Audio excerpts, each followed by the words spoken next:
Ako si Mandy, hindi ako kagandahan pero may pangarap ako.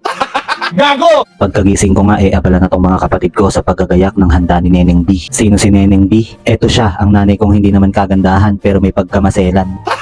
Gago! Birthday nga niya ngayon kaya eto aligaga lahat ng tao dito sa amin. Pag di ka kasi tumulong magdidiwara si nanay. Charot! Kaya etong si Jowa naghanap ng gagawin niya at nilinis nga niya tong harapan na pagpipwestuhan namin. Tapos pinalabas ko na rin sa kanila tong video set para naman masaya ang maging birthday ni nanay. Isinetap ko na nga rin dito sa labas para makatulong na ako magluto kaso biglang merong nagpagupit. Kaya ginupitan ko muna, sayang din ang 70.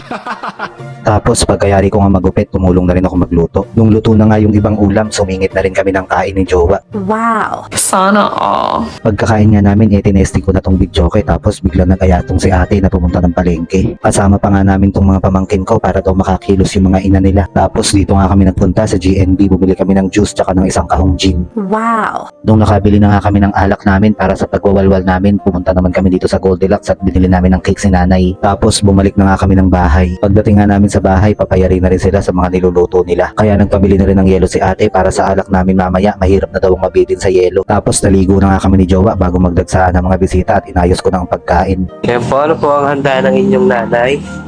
Meron po tayong sapsoy. Meron din po tayong pininyahang manok. Sarap. Meron din po tayong spaghetti na hindi tinipid sa cheese. At meron po tayong lumpiang sariwa. Si fresh mo. Tapos ayun nga at isa-isa na nga nagdatingan ng mga bisita ni nanay. Syempre present tong kumari kong maganda. Wow! Pinakain ko nga muna tong mga bisita namin bago ko sila inayang uminom. Tapos nung nakakain na sila, eto nga at itinimpla ko na tong alak, 2 timpla sa isang pitchel na pula na rin. Nung dumating na nga rin yung ibang kapatid ni nanay na galing pa ng Llanera, pinakain nga muna namin sila tapos inilabas ko na tong cake para kantahan si nanay. Ayun nga at mukha naman ngang masaya naman tong si mother kaya syempre masaya na rin kami para sa kanya. Wish ko para sa'yo Muji, wish tong nyutang chi. Gago! Bisita nga namin tong 5 prettiest of Mangino. Tapos ayun nga, sinimulan na nga namin tong walwalan namin. Bali 3 nga ang naging lamesa ng inuman namin mga sis. Yung isa lamesa ng mga Diyosa. Yung isa naman lamesa ng mga piling pogi. Tapos ito namang lamesa nila, lamesa ng mga Thunderbolts. Samahan ng Epicacent Oil.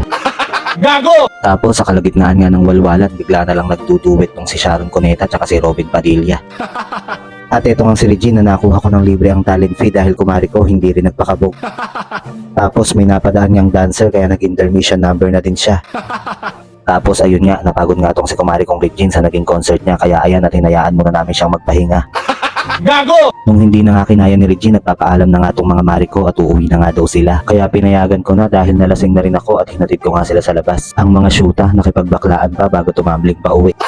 Gago! Nung nakauwi na nga yung mga kumari ko, nagligpit lang kami ng ininuman namin ni Jowa tapos nahiga na rin kami. At sigurado na nga ako natatanghaliin na naman kami ng gising na to. Yun lang, share ko lang, bye.